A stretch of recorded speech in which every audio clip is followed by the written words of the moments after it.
Hey you guys, long time no see. I know I've not made a video on here in probably a year now. It has been a long time. So I'm back. I'm hoping to start posting on here pretty regularly again. I know that I was there for a little bit, and then things got crazy with making my new studio. So as you can see, the background has changed. I'm in my new studio. We just opened over here. We opened my gallery and storefront back in April, and we got my studio moved over here after the grand opening. So I have been working over here for probably about a month and a half now. So everything is it's getting settled down. Everything's been going great. So I have no complaints there. It is so nice being able to be in the new studio, making work again, and not being so stressed with trying to get the new shop finished and opened up. Because pretty much from last fall, around Christmas time, all the way up until the grand opening in April was just nonstop work trying to prepare the new shop to open. But we had our grand opening. Everything went phenomenal. We have been open normal business hours again, Tuesday to Saturday, 10 a.m. to 4 p.m. That's been going great. We've had lots of visitors. So like I said, no complaints. Everything has been very well. So just to give you guys an update on what has been happening. So I know when I was making videos before, I don't think that I was doing sgraffito work to the point that I am now. Honestly, it's probably been more than a year since I posted on here, but anyways, sgraffito is what I do full time now. My husband has started making pots now.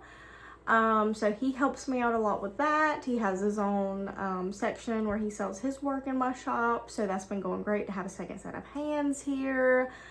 I'm not sure if we had it last time I made a video, but we also have a converted electric kiln, converted into a gas kiln. And so we have been firing that. We got that last summer, I believe it was. And that's actually where we've been firing our wild clay at. So about a year and a half ago, I started messing with wild clay from our property. And that has taken up a lot of my time, which I love it, but I have been trying to formulate a clay body of just 100% wild clay.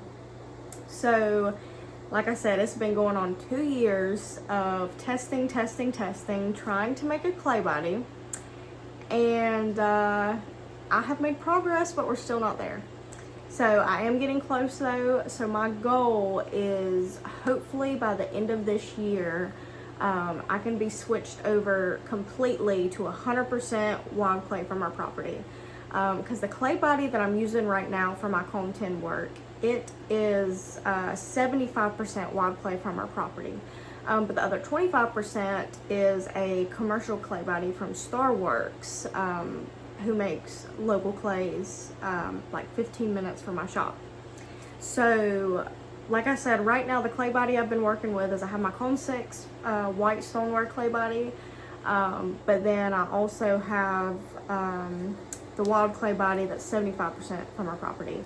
And it's been doing great, but like I said, I have had it set in my mind that I'm gonna make a clay body of 100% wild clay. I've just gotten bound and determined, so that is my goal. So if you don't already know, I made a video about it a while back, I think, about my family history. But I'm a 5th generation potter. If you haven't been here before, all of my family made pottery here in Seagrove, right here on the same road where my shop sits at.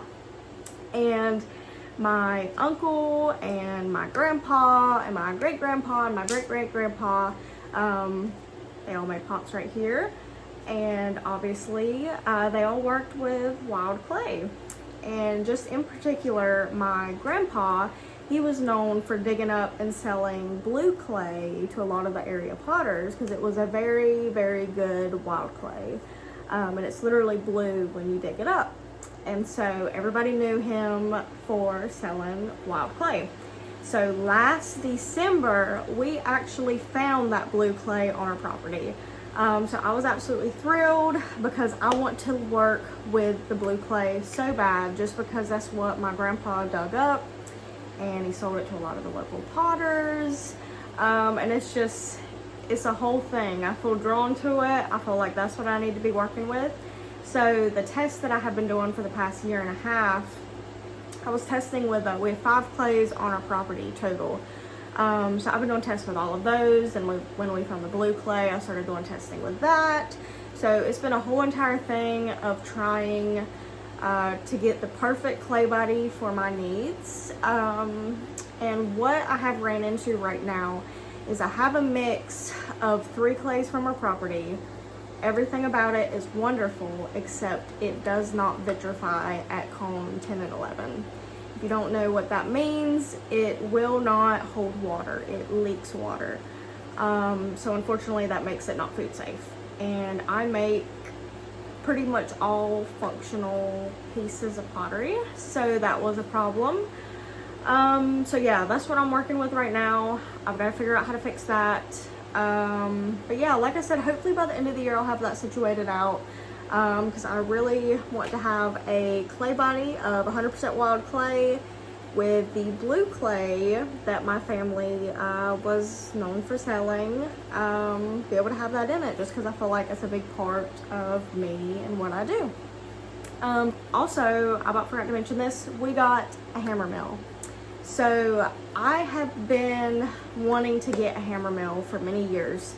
My grandpa, he had a hammer mill that he used to process the wild clay.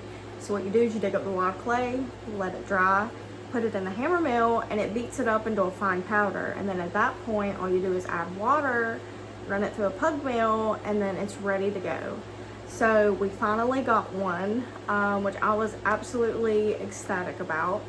And it works great. We were able to process about 10, 12, 15, somewhere in there, 5-gallon buckets of clay. And then unfortunately a bearing broke and it broke down. But if you don't know, it's been like 100 degrees here in North Carolina, so it has been broke down for a few weeks now, but we're hoping to fix that soon, hopefully whenever it cools off a little bit. But it's fine because we're still doing testing, so it's all gonna work out. But yes, yeah, so we have our hammer mill, so once I get the clay, exactly what mix I need, once I get that situated out, then we have the hammer mill, I have a pug mill, so we'll be ready to go. And like I said, I want to switch over to pretty much 100% using our wild clay mix. I haven't decided if I'm still gonna do cone 6 work or not. I'm considering it just because a lot of people do love the black and white sgraffito, and I do love it myself. And it is, you know, a quicker turnaround time just throwing it in the electric kiln, which is a lot smaller than our gas kiln. So I'm not sure if I'm going to keep doing cone 6, but I do know a majority of my work will be in the wild clay once we get to that point.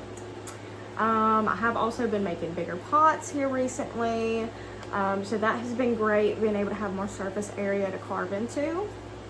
But yeah, that is about it. That's what's been going on around here. I do plan on filming a video giving you guys a full tour of the new studio, because it is just everything that I've ever dreamed of. So super excited about that. So I do plan on filming that, and I'm hoping to start making videos on here regularly. So if you guys have any ideas of what you would like to see, please let me know, because since I haven't done this in so long, I'm not sure what to post.